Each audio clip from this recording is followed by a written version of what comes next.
দিয়েছে? না তোমার জন্য ডিম করলাম, খেয়ে দেখো তো। হঠাৎ এত তিরিস কেন? এমনি বৃষ্টি হচ্ছে, ভাবলাম একটা ডিমের অমলেট করে দিই।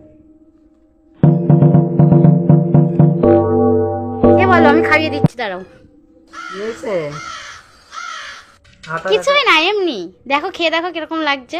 তুমি ডিমের মামলেট করে নিয়ে আসছো? No, no, no, no.